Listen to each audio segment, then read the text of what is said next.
This is Uncommonly Remarkable, where we discuss the surprising everyday lives and notable accomplishments of community leaders, entrepreneurs, and everyday folks like you and me. My name is Artis Beatty. I am a doctor of optometry and the chief medical officer for the My Eye Doctor OD. Though we will inevitably touch on topics within my area of expertise, the opinions and the conversations held here are separate from my work with My Eye Doctor. Welcome to 2025. What an exciting venture for us, as this is the first time we're introducing video for Uncommonly Remarkable. It's been a great journey over the course of the last year and a half, and thank you so much for all the feedback and for all of the likes and follows. Today's guest is pretty amazing and a really exciting way to start the year. Amy Vale is the founder of For the Cubs, a company providing quality essentials for young children while supporting kids in foster care. Motivated by her experience as a foster parent, Amy transitioned from a successful marketing career with brands like Spotify and Charity Water to entrepreneurship to launch For the Cubs. After undergoing foster care training, Amy knew she found a gap in the market. For the Cubs' hero product, Percy, a weighted plush bear named after her late grandfather, embodies Amy's mission to provide comfort and belonging to every child. Ladies, gentlemen, all you remarkable people, please welcome Amy to the show. Well, hello, Amy. Welcome to the show. I am really excited to have you. So thank you again for taking time out to have a conversation with us today. Of course, it's a pleasure to be here. I'm excited to chat more.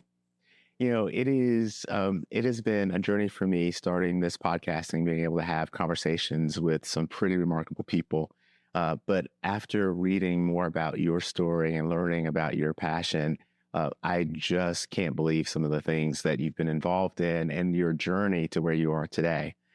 So would you mind talking to us a little bit about For the Cubs? We're going to go backwards in a bit, but let's start by just talking about For the Cubs and what the organization is all about. Absolutely. So For the Cubs was launched in 2022. It's a brand for little kids for eating, sleeping, and soothing. The hero product, which is Percy, the weighted hug bear, was designed to mimic a hug after I learned in foster care training that everyone needs 8 to 12 hugs a day for emotional well-being. So I figured, hey, let's get the hugs out there. And Percy, the character, is actually in honor of my grandfather.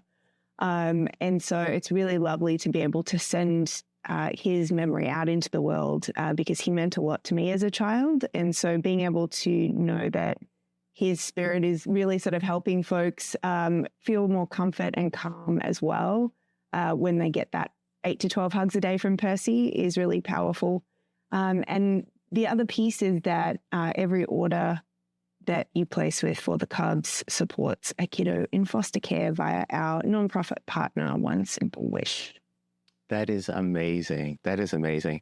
And I read a little bit about Percy, and I thought, wow, this is really cool because, and you have to fill in the blanks for me, but my understanding is that as a weighted bear, Percy has evenly distributed weight rather than having a center weight, which makes the bear a lot different than a lot of the weighted products that are out there. Is that right? That's right. His weight is distributed through all 4 of his paws and in his body. So when you're holding him, he does feel like he's giving you a hug back. Other products oftentimes have their weight centralized in the body, and that is certainly helpful. But oftentimes it's really hard to replicate a hug. And so a lot of people that have kindly shared their experience with Percy have said that it really feels like I'm getting a hug, and that's the goal. So I'm stoked that we've been able to achieve that. So tell me about how this all came about, though.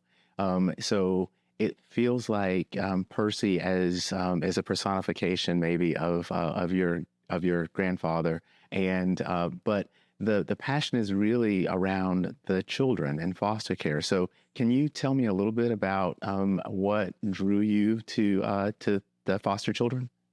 Yeah, so I grew up in the outback of Australia and on a vineyard. So we had lots of international backpackers coming through my parents' property, and it was a pretty awesome experience as a child to get to meet all of these people from all over the world. And there was one particular person that we continued to remain friends with, and he went on to travel to Africa.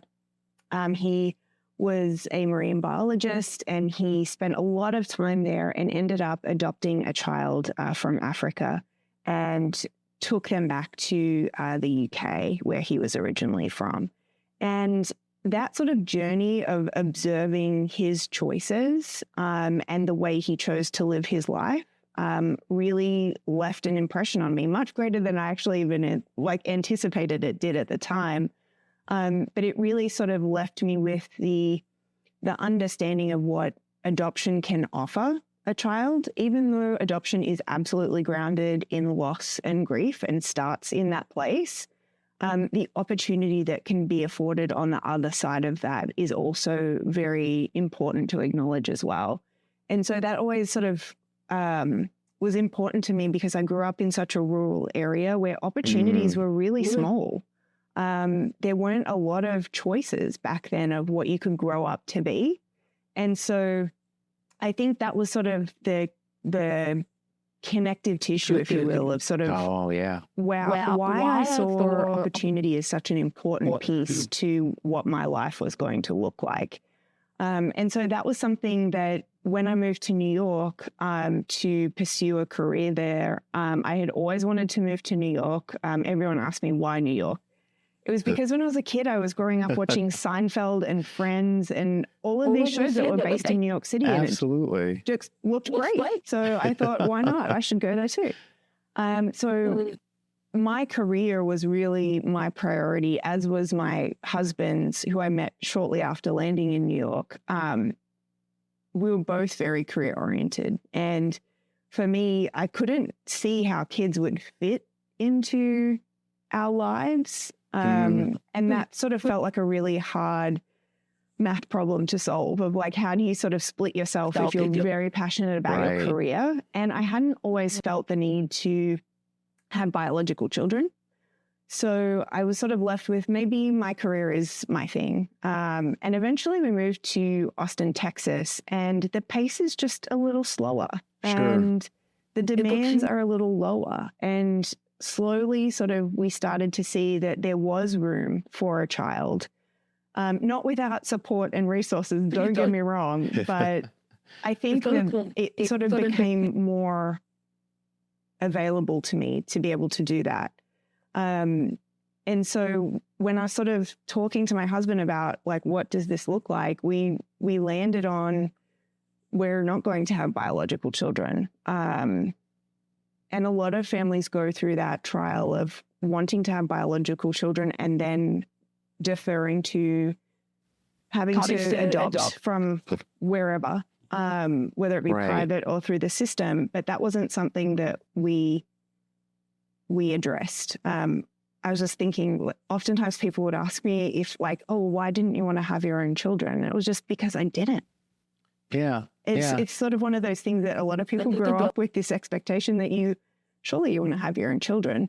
And I just didn't. And that was something my husband was supportive of as well. So that was the path that we took.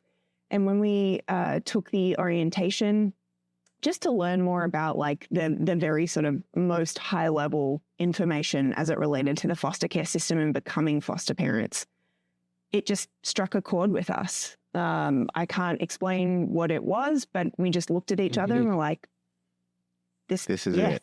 This is the path we want to take. And so that's sort of how we got into foster care.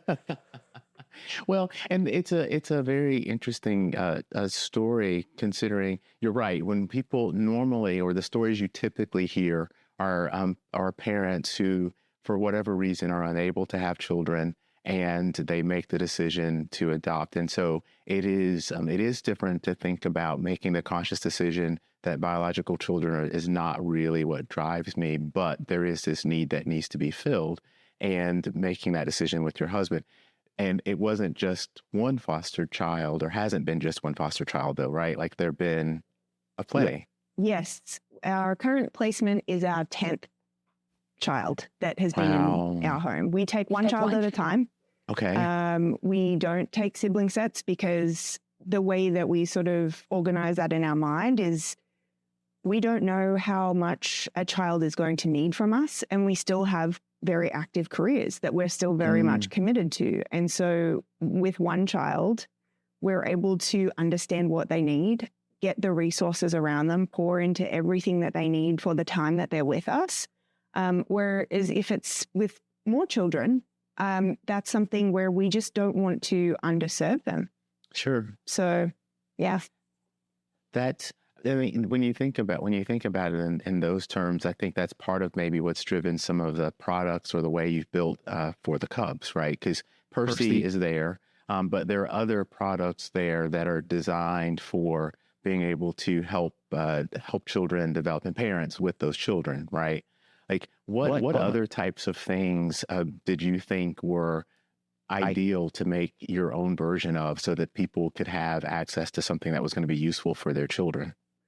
Yeah, so one of the ways that I sort of approached it, everything is with intention for the Cubs. So I wanted whether it be a customer, someone who supports the brand, kiddos who benefit from the donations we make to our nonprofit organization, I wanted to focus on celebrating the beauty of belonging.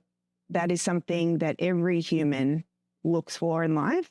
And oftentimes that starts at home. It starts with the most simple things, which are eating, sleeping, and soothing.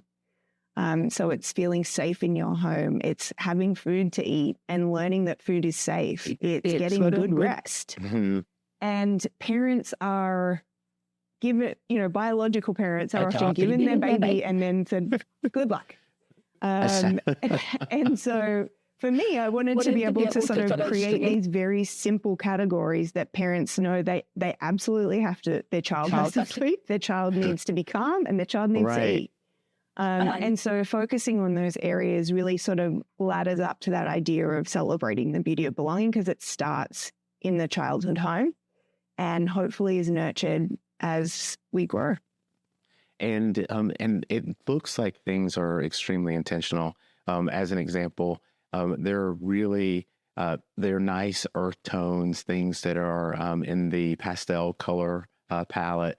But there's not a lot of, as an example, bright, vibrant colors. Was that intentional as well with the products? Very much so. I am someone who has late-stage diagnosed ADHD, and I don't respond. My eyes hurt when I look at very bright primary colors. My entire home is designed with soft, muted colors, and I realized that was for my own calm. And with every kid that has come into our home, I've noticed that there is a difference in their level of calm when they're in this environment, because everything is very soft, very muted, and focused on that.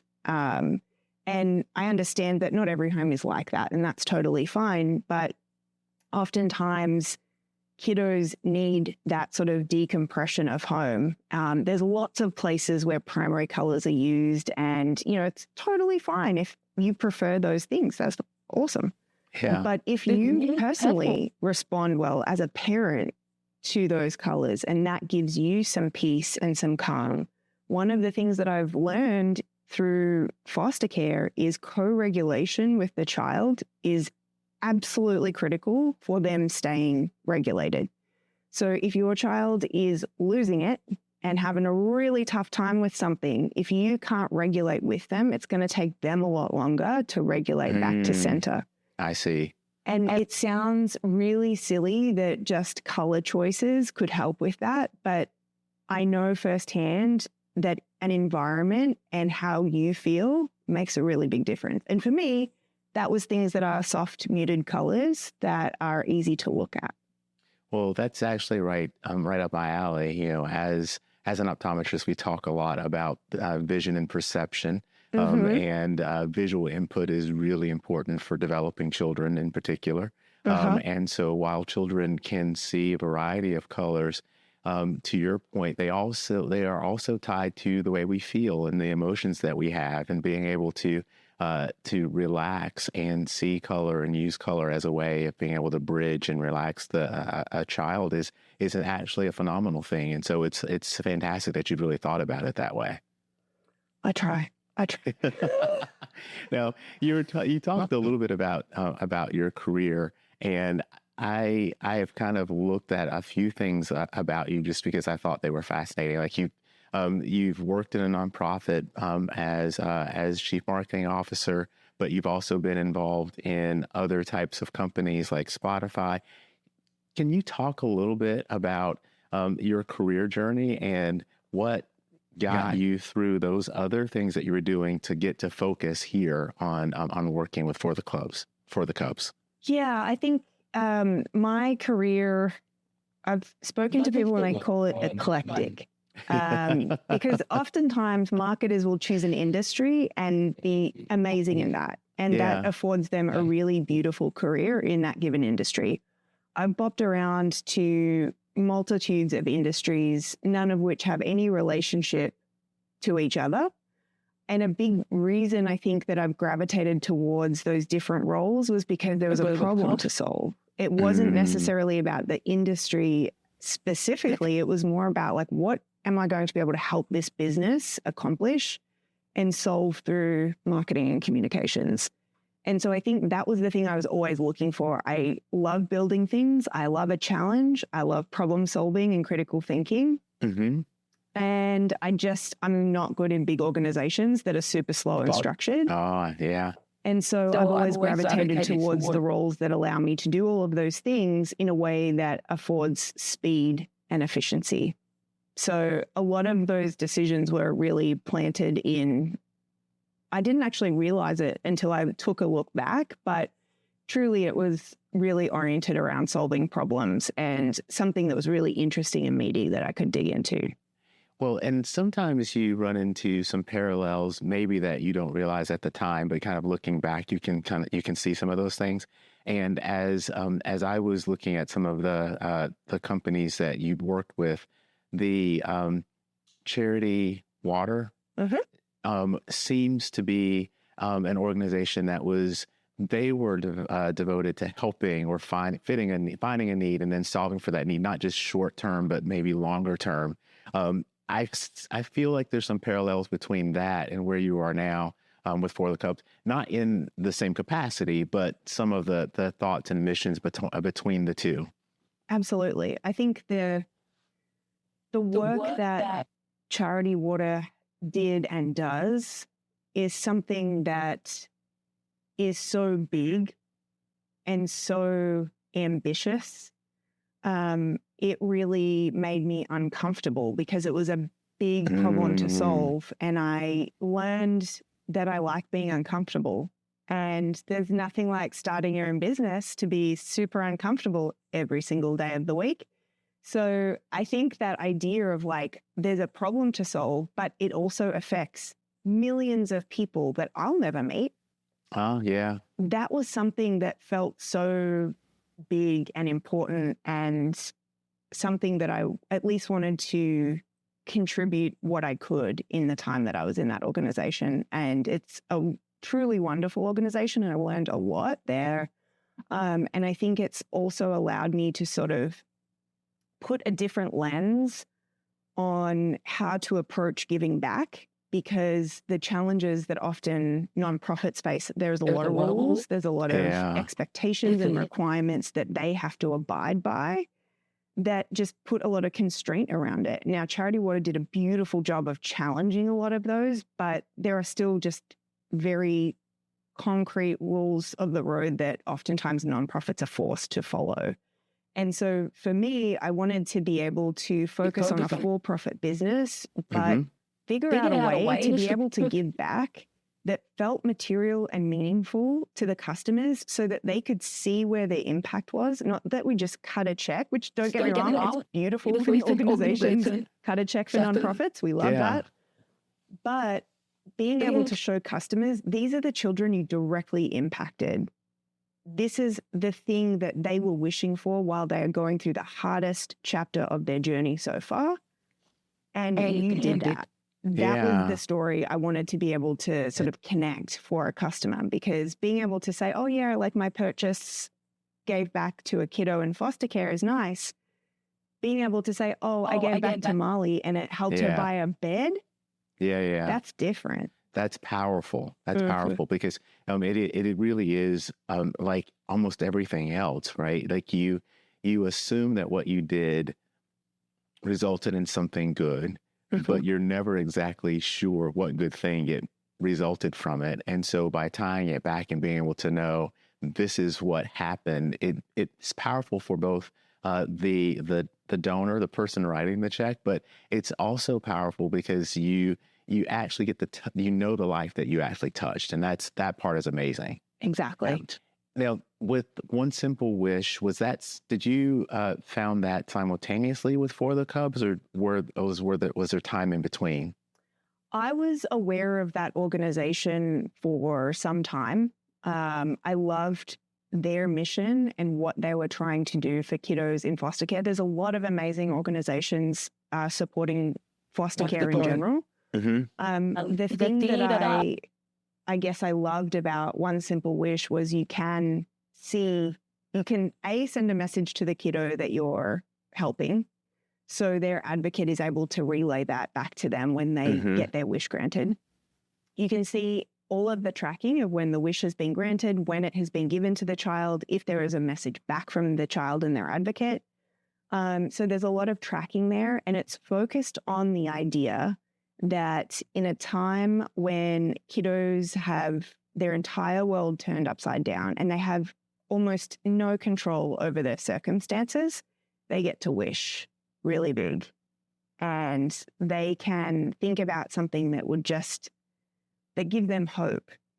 And so putting that wish out into the world and then granting it back to them, it feels like that little opportunity to remind them there is an adult in their corner. They may not ever meet them, but they're cheering for them because they granted that wish for them. And for me, this is a way to help many more children than just the one in my home that I'm caring for at that time, because I would love to care for more and more children, but I realize where my limitations end. Yeah. And so this is a way to just remind them. And that was the thing. I was like, I never want a child to stop wishing and hoping.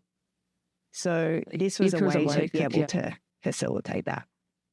So now that you and your husband have been foster parents, now 10 placements over, what have you learned throughout the process that would make number 11 even better than number 1 if you were doing it over?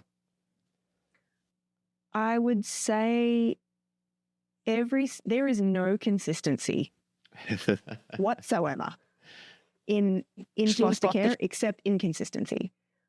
So that is something that is true to life. Like, that is something that I think the more resilience you can build in life in general. But foster care is sort of that really isolated vacuum of teaching you that there is nothing you can do except show up for the child and be the best that you possibly can. And that's true of life as well, right? Yeah. Time is another thing that how would I put it? The first 60 days, everything feels 1,000 times harder than what you think it should be. And there's nothing that can prepare you for it. And I've done it 10 times at this point. Nothing prepares you for it, especially if you don't have kids in your home already that are your own kiddos that are staying permanently. Because you go from the very footloose and fancy-free life that you're living with no structure to a very structured, very regimented, very documented lifestyle that has restrictions of all shapes and sizes. Oh, that is something that I haven't thought about is the documentation and what the restrictions are because of being in the foster system rather than biological children or even the full adoption. Wow. Correct. Yeah. And so learning to deal with that is probably one of those things that takes a lot of time to do. And I would imagine you've got the reins now, but you probably still have to think about it and start over a little bit each time you have a child come in. Yeah, I would say that the particular case I'm involved with now isn't as heavy documentation as the previous case, which I was having to provide very detailed documentation every week with photos and records and exhaustive amounts of information because that's what the case required. Wow. And that was a part-time job, like truly like taking a large amount of time from my week. And my husband is a professional musician. So for a large amount of that case, he was traveling. And so I was solo parenting as well. Oh, wow. Which was super fun. Single parents, I have no words in terms of how inspired and in awe of you I am. Like single parenting is really hard. And so going through the difficulty of adjusting to, and this was an infant, so they were very high demand to begin with. Doing it alone, running a business and providing the level of documentation that case required, it was structure all day long. It was rigor all day long. Wow. And that's really the only way I can describe it. So I think the more that I got used to it was just understanding the scope of it. Mm-hmm. It was, yes, it was demanding, but it was understanding like the level of detail. And once I knew that, I could build that in. And the biggest lesson I learned is you need more resources around you, because if you have another case like that takes you away from your career and your business at a moment's notice, you need someone else to step in. It can't just drop. Right. And so those are some of the like learnings, especially when it comes to building a business, was really like focusing on like, you cannot do this on your own. I know you would like to think so, but like you cannot. And especially if you want to balance foster parenting and building a business, you're going to need resources. And so with this case, I have built those resources. While it's not as high demand, it does allow me to focus more on the kiddo I'm caring for and not have to worry about those aspects that I was looking after on my own before. And is that the advice you would give someone who is thinking about foster parenting? Would you suggest that they start to build that resource base as part of the process, or how would you recommend people approach it if they're really thinking about it? I think the biggest thing I would recommend is getting resources, and not just like, oftentimes child placing agencies will require you to have a babysitter, like an emergency babysitter. And you like, in my head, I was like, oh, we're not going to need a babysitter. We need a babysitter all the time. Having those people lined up because stuff happens. Right. Or you just need a break. Like, it is a very high stress, very intense experience to be a foster parent. Foster parenting is hard. I'm not going to discount that. It is not easy, but it is also the most rewarding thing that I've ever done in my life. And whenever the day comes that we close our home and we're no longer foster parents, it will be the most important thing that I've ever done in my life. And so it's one of those things that you sort of wrestle with, of like how long you're going to do it. But I think having the resources in place allows you to do it longer and serve more children. And I think the other thing I would underscore for people thinking about becoming foster parents is you are not a legal party to the case. You do not have a voice in the case. You spend every single day with them, but you do not have a voice. So brace yourself for not having that, because when I first got into it, I was like, but surely they would want to understand what is happening in the day-to-day, that I'm spending so many hours with them, and how they're responding to visits and how they're coping with X, Y, and Z. Nah, there are professionals that have jobs that are doing that. And some of them will often entertain your feedback, and other times they won't. But really letting go of having a voice in the case of the child that you're caring for while they're in the system, that was a really big learning curve. And that you say that makes absolute sense. It is not something that most people will think about, at least initially, right? Mm-hmm. Because you've taken this human being into your home and you're caring for them, and you at that point know more about them and their day to day than anybody else does. So to think that you can't have input on those types of things is got to be something you have to prepare yourself for. Yeah. And I think the other piece is that there are some team members that will absolutely take your feedback on and have a really healthy, hearty discussion about circumstances and ask for your opinion. But it's accepting that there's others that just won't. I think that's the hard part. But the thing that I will say is, like, even though you don't have a voice because you're not a legal party to the case, you will still say what is on your mind, because you're willing to run through a wall for the child you're caring for, because whatever the court decides and whatever the outcome of the case, you have to leave knowing you did everything you could. So it's not to encourage people to stay silent. It's encouraging people to understand that every case is going to be different and dynamics will be different, and your voice, the weight of your voice will be different. And accepting that is going to be the hard part. So I have to know, what's next for you? If you think about where you are with the company, when you think about what is going on at home, like, what are your thoughts on where you're going to go next, or what you're going to do next? I think my hope is that I can continue to grow For the Cubs, to serve more families through For the Cubs, both as my customers and on the other side as through our Give Back program, and serve more kiddos in foster care. In terms of my time in foster care, I don't know. I talk to a lot of families and they often say, don't ever close your home, just take a break. Because then if you decide to come back, you have to be relicensed, and it's a lot of work. So I think it's one of those things where it's like, at the end of this particular case, we'll see. I actually don't know. So, because it could end in any number of ways that could change our path. So we'll see.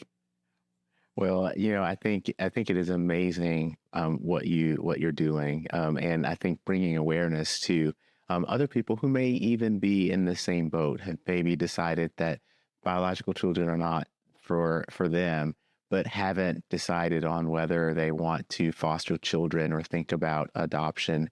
I think it's good conversation to have, and there is such a tremendous need. It's almost frightening to think about the need and the fact that there are not enough people who really want to participate and truly help these children. And so I'm truly amazed that A, we got to talk about it, but B, that all the things that you're doing out there to help children. Thank you so much. I think the foster care in general is very misunderstood.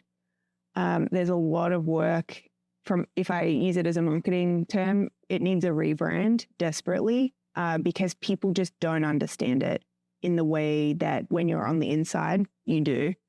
And so I think that's the big piece, that even if you're not thinking about being a foster parent, is just equipping yourself with understanding of the foster care system and the experience and the role of it. People often talk about how foster care is broken, and I can attest it is. But it starts with people wanting to just understand the system itself, as opposed to saying, oh, it's broken, can't do anything about it.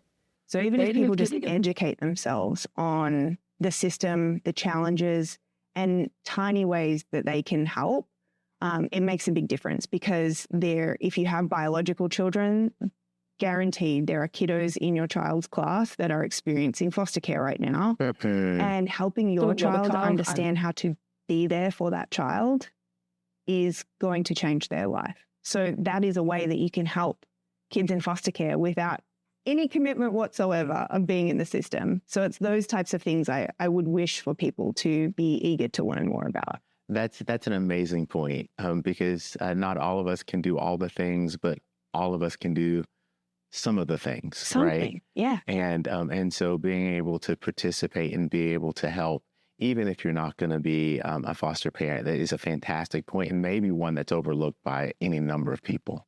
Absolutely. Absolutely. So if people want to find out more about For the Cubs, where should they go? How do they do it?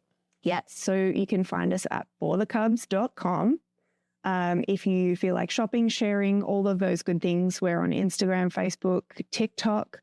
You'll hear a lot of my musings on TikTok about things I'm navigating with my kiddo in terms of her fun behaviors. Right now, she's picked up screeching, which is apparently a very normal developmental thing for a 4-year-old. Oh, wow. Everything apparently is developmentally appropriate. So screeching's super fun. But I think the other thing is if you want to get in contact, you can email Percy at For the Cubs.